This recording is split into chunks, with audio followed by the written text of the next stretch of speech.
Bienvenue à Finances fondamentales en rediffusion. J'ai décidé de publier de nouveau chaque troisième jeudi du mois un épisode qui avait été soit populaire auprès des personnes auditrices ou tout simplement des livres qui, moi, m'ont marqué personnellement. Pourquoi faire ça? Je souhaitais faire découvrir ces épisodes-là aux nouvelles personnes auditrices qui n'ont peut-être pas eu la chance de les écouter parce qu'ils n'ont pas déroulé leur menu jusqu'à la fin des premiers épisodes, ou permettre aux gens qui l'ont déjà écouté voilà un petit bout de réviser les concepts qui étaient véhiculés dans ces livres-là. Si vous avez déjà écouté cet épisode-là et que vous n'êtes pas intéressé de le réécouter, je vous invite tout simplement à écouter l'épisode qui sera publié mardi prochain, comme d'habitude. Soyez prudents, il y a peut-être certaines informations qui sont véhiculées dans cet épisode-là qui sont plus à jour maintenant, donc faites preuve de jugement. Sur ce, bonne écoute! Très heureux d'être de retour avec vous cette semaine. Avant la synthèse du livre d'aujourd'hui, je réponds à la question de Félix qui m'écrit « Merci pour ton podcast, c'est super clair et moi et ma blonde on a commencé à jaser de finances grâce à toi. On s'est fixé des objectifs communs. Depuis l'épisode 4, on a réussi à économiser 12% de nos salaires alors qu'on n'était même pas à 1% avant.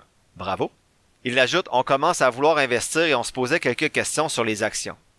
Comment fonctionne une action? Comment est déterminé son prix? Et comment on fait de l'argent avec ça? » Donc ma réponse à Félix, d'abord wow, merci pour vos bons mots, mais par contre j'ai rien à voir là-dedans, je fais juste résumer les propos de différents livres. Tant mieux si toi et ta blonde vous avez pris action et vous avez amélioré vos habitudes financières, c'est pas toujours facile à faire et surtout c'est pas toujours facile de faire les premiers pas. C'est toujours plus facile également quand les deux membres du couple ont une vision commune, donc bravo, mais pour répondre plus précisément à votre question sur les actions, c'est quoi une action d'abord? Lorsqu'une compagnie est en croissance, elle a besoin d'argent pour grossir, donc elle veut développer un nouveau produit, elle veut agrandir son marché, ça y prend de l'argent. Émettre des actions permet à la compagnie d'avoir de l'argent en échange de parts de sa compagnie, que ce soit au privé ou au public, c'est le même fonctionnement. L'exemple que je pourrais vous donner, c'est l'émission des Dragons à la télévision, donc on vous demande 100 000 $ pour 10% de notre entreprise. C'est un petit peu le même fonctionnement, sauf que le marché boursier, c'est public. Tu peux faire la même chose qu'au Dragon, mais tu achètes des actions qui sont transférées, en fait négociées sur un marché public. Donc les actions, c'est une part de la compagnie. Plus tu as d'actions, plus grande est ta part de la compagnie. Donc, exemple, s'il y a 10% de la compagnie qui est donnée aux actionnaires en 10 actions, chaque action vaut 1% de la compagnie. Si vous avez déjà des actions, vous recevez probablement des lettres par la poste des fois qui vous invitent à voter pour le conseil d'administration d'une compagnie X ou Y. Donc ça, c'est parce que vous avez des parts de la compagnie. Mais pourquoi les compagnies font ça et mettent des actions si ça dilue un peu leur part de l'entreprise?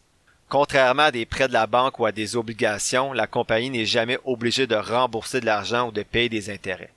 Donc, si elle réussit à faire croître la compagnie de façon plus grande que ce qu'elle a emprunté, l'entreprise est gagnante parce qu'elle peut aller chercher beaucoup de capital sans avoir nécessairement un risque associé à le remboursement d'une dette ou au paiement de certains intérêts avec les banques. Ce qu'elle donne, c'est une part de sa compagnie, et si sa compagnie croît de la façon qu'elle le souhaite, tout le monde est gagnant. L'entreprise, les parts qui lui restent valent beaucoup plus, et les actionnaires, les parts qu'ils ont achetées, valent beaucoup plus également. Vous, ce qui est intéressant comme actionnaire, c'est que votre responsabilité est limitée. Le maximum que vous pouvez perdre, c'est l'argent que vous avez investi dans la compagnie. Vous ne pouvez pas perdre vos biens personnels. Deuxième partie de ta question, Félix, c'était comment le prix de l'action est fixé. Ça, c'est simple, c'est l'offre et la demande. Plus de personnes veulent acheter un titre, plus le titre de la compagnie va augmenter et vice-versa. Pour déterminer si le prix est intéressant au moment où vous voulez acheter, il existe différentes stratégies, notamment celle que j'ai présentée à l'épisode 2 qui est ma stratégie, qui est l'approche fondamentale. Par contre, il existe d'autres stratégies qu'on va voir dans les épisodes subséquents. Enfin, la troisième partie de ta question qui était comment on fait de l'argent avec les actions. Dans les faits, quand tu détiens une action, tu ne fais et tu ne perds jamais d'argent. J'essaie de m'expliquer. Vous allez perdre de l'argent quand vous allez vendre une action. Exemple, si tu achètes une action à 100 $ puis qu'elle descend à 80 $, théoriquement, tu as perdu 20% de ton argent. Par contre, tant que tu n'as pas vendu l'action, tu la détiens toujours. Donc, si dans 3 mois, elle remonte à 100%, mais finalement, tu n'as rien perdu. On dit souvent qu'on va officialiser une perte quand tu vas vendre une action qui a descendu. L'inverse est vrai également. Ton action peut passer de 100 à 200 $. Tu n'as pas fait d'argent si tu n'as pas vendu. Si dans 3-4 jours, l'action redescend à 100 $, ce qui est quand même très volatile, on va dire, mais elle redescend à 100 $, finalement, tu n'as pas fait une scène. Il aurait fallu que tu vendes quand l'action est à 200 $, mais ça, c'est difficile à déterminer. Pour gagner de l'argent en bourse, il y a deux façons, les dividendes et la croissance du titre.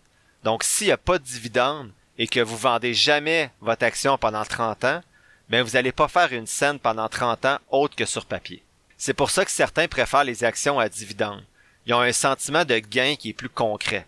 Donc, par exemple, vous avez une compagnie qui va donner un dividende de 5% et vous avez 100 $ dans cette compagnie-là, ben vous allez recevoir chaque année 5 $ que vous pourrez réinvestir ou dépenser. Donc, si vous avez 100 000 $, vous recevrez bien plus que 5 $, bien sûr. Donc, rappel rapide, un dividende, c'est une façon que la compagnie peut redistribuer ses profits aux actionnaires.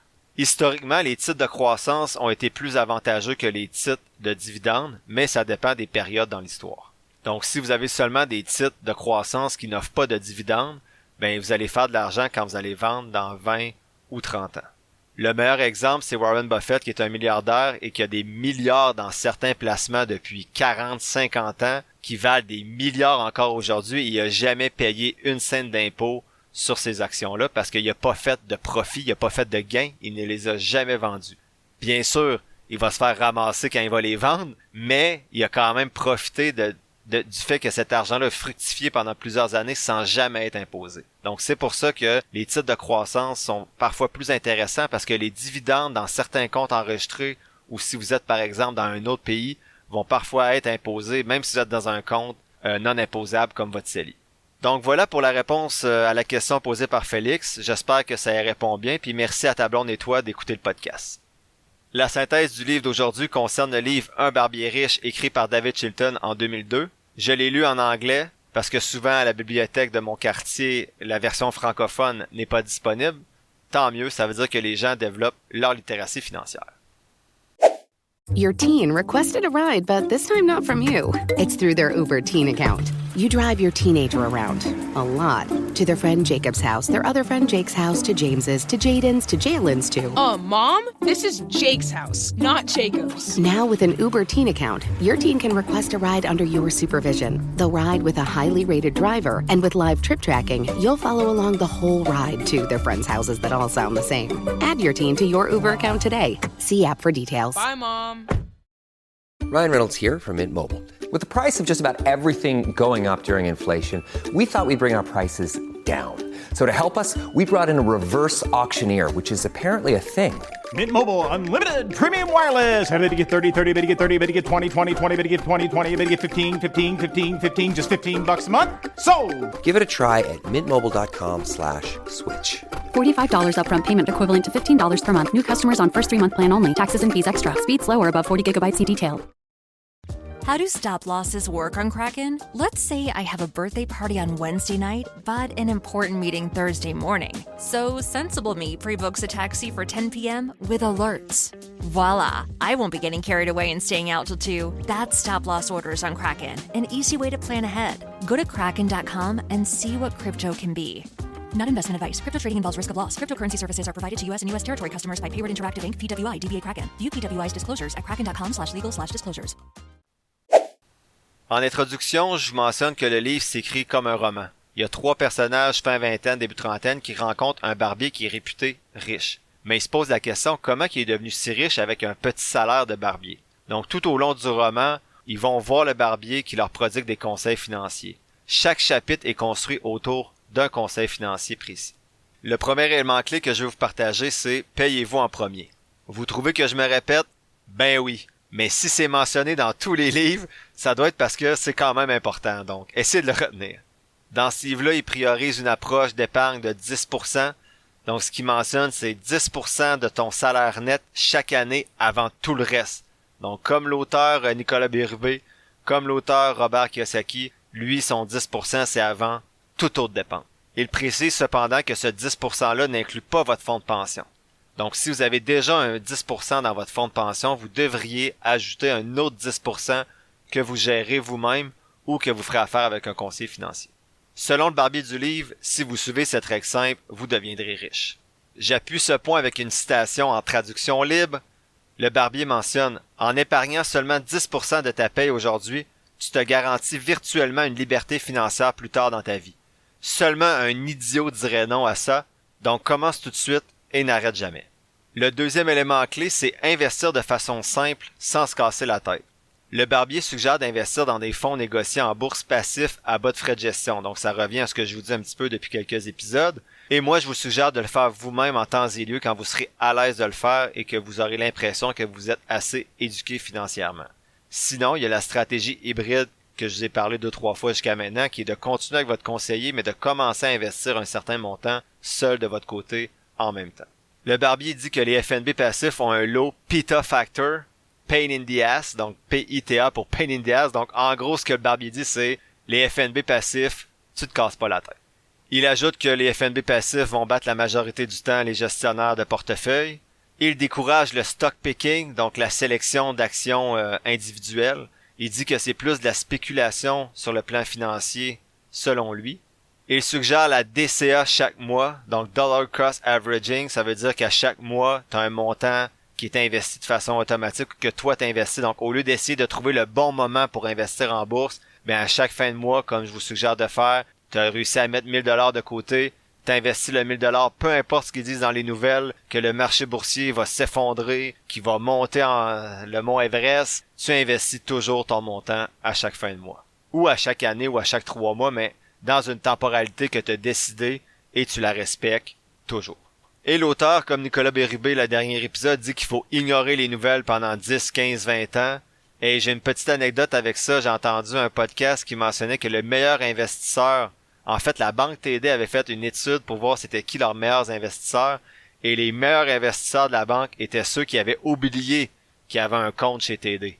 Donc les gens comme moi qui lisent, qui écoutent les nouvelles, qui s'intéressent à ça, ben souvent on est les pires investisseurs. Parce qu'on a de la misère à ignorer les nouvelles pendant une longue durée. Mais ça dépend toujours de la gestion des émotions de chacun, peu importe que vous lisiez ou non les nouvelles. Le troisième élément clé que je voulais vous partager, c'est d'avoir un testament officiel et une assurance vie adéquate. C'est pas le chapitre le plus excitant du livre pour moi parce que bon, j'aime pas trop ça parler d'assurance même si c'est important, mais l'auteur insiste beaucoup sur l'importance de ces deux aspects-là dans le livre. C'est encore plus vrai selon lui qu'on a des personnes qui dépendent de nous comme des enfants. Je reviens toutefois sur ce que Pierre-Yves McSween disait dans ses 2 premiers livres, dans son premier ou son deuxième, c'est important de se protéger adéquatement, et non de se surprotéger, c'est pas plus gagnant de faire ça. Selon le Barbier, c'est l'erreur financière la plus répandue de ne pas bien se protéger ou de ne pas protéger son patrimoine. Quatrième élément, c'est que le Barbier mentionne qu'une maison, c'est pas pour tout le monde. Le Barbier mentionne que une maison, c'est un investissement solide, mais il hésite. Selon lui, au début, c'est plus facile louer et investir la différence qu'on économise sur le marché boursier. Malheureusement, personnellement, je pense que souvent les gens qui sont en loyer ne vont pas investir la différence, ils vont la dépenser parce qu'ils vont avoir accès à cet argent-là. En gros, le Barbier dit de ne pas se mettre à la gorge pour une maison, c'est souvent une erreur. Mais je crois que pour certaines personnes qui ont peut-être de la difficulté à épargner, ben une maison, ça devient une épargne forcée parce que tu es obligé de mettre de l'argent dans ton prêt hypothécaire et ça rembourse en même temps une certaine partie du capital de ta maison. Le Barbier dit que ça peut être intéressant plus tard dans le parcours financier d'acheter une maison, surtout si tu achètes un actif comme un immeuble à logement par exemple. Le cinquième et dernier élément que je voulais vous partager, c'est apprendre à épargner. Le Barbier a une approche intéressante, il mentionne que 1 $ épargné égale 2 $ gagnés. En gros, l'argent que tu reçois, c'est déjà la moitié de ce que tu gagnes après impôts, syndicats, tes assurances collectives et ainsi de suite. Donc quand tu gagnes 2 $, tu mets 1 $ dans ta poche. Mais quand tu économises 1 $, ben tu mets 2 $ dans tes poches. Parce que les épargnes ne sont pas taxées. Bon, je vais y aller avec un exemple plus clair parce que même moi je suis mêlé avec ce que je viens de vous dire. Donc si tu réussis à épargner 200 $ par mois de plus que ce que tu aurais fait habituellement en ne dépensant pas sur certaines futilités, ben c'est comme en fait si tu avais gagné presque 400 $ de plus au travail avec les impôts, syndicats, assurances. Donc je trouvais cette approche-là vraiment intéressante du Barbier de dire ben 1 $ épargné égale 2 $ gagnés. Il ajoute d'utiliser sa carte de crédit le moins possible, sauf si vous avez déjà cet argent-là dans votre compte et que vous profitez surtout des avantages que la carte peut vous proposer. Il mentionne que ceux qui utilisent le crédit souvent font des dépenses qu'ils feraient pas naturellement s'ils n'avaient pas accès à ce format de paiement-là. Il ajoute que l'épargne est facilitée également avec un budget pour voir où va votre argent. Dans le livre, il y a un exemple d'une personne qui était sous le choc de voir qu'elle avait dépensé 250 $ en dîner au resto en 3 semaines. À ce rythme-là, ça donnait 3000 $ en un an. Donc si c'est 3000 $ après impôt, c'est comme si elle avait presque perdu 6000 $ de ce qu'elle avait gagné durement à son travail. Le truc à retenir, c'est de toujours voir vos dépenses et faire x2 dans votre tête. Donc, vous êtes sur le bord d'acheter un manteau à 400$, ben dites-vous que ça vous coûte 800$. 800$ d'argent durement gagné. Rendu là, posez-vous également la question, est-ce que j'en ai vraiment besoin? Attendez 7 jours. Et si c'est le cas, puis c'est de l'argent qui vous reste à dépenser parce que vous avez déjà bien épargné, ben tant mieux, gâtez-vous le manteau si vous pensez que vous en avez vraiment besoin. Mais, assurez-vous toujours de faire des choix qui vous permettent d'atteindre vos objectifs financiers. L'auteur termine ce chapitre-là en parlant de l'importance d'avoir un fonds d'urgence comme on a déjà vu souvent ensemble. Donc, je reprends un petit peu les étapes que j'avais vues dans l'épisode 4 ou 5, je crois. Les étapes, en fait, avant d'investir, c'est que tu devrais réussir d'abord à épargner, payer tes dettes qui sont de plus 5, 6, 7%, les payer d'abord, te constituer un fonds d'urgence, investir, et ensuite, c'est juste de maintenir le cap. En conclusion, c'est un livre qui n'utilise pas le jargon financier puis a un style un peu plus romanesque, ce qui rend la lecture super facile. Ça simplifie le tout sans pour autant infantiliser le domaine financier. Son livre n'est pas aussi intimidant que peuvent l'être les livres de Pierre-Yves McSween ou de Robert Kiyosaki où on peut sentir une certaine culpabilité de pas assez épargner ou bien d'être un misérable salarié. Le livre est surtout par contre pour les débutants qui savent peut-être pas où commencer. Ceux plus avancés qui veulent aller au-delà du épargne et investir de façon passive seront déçus.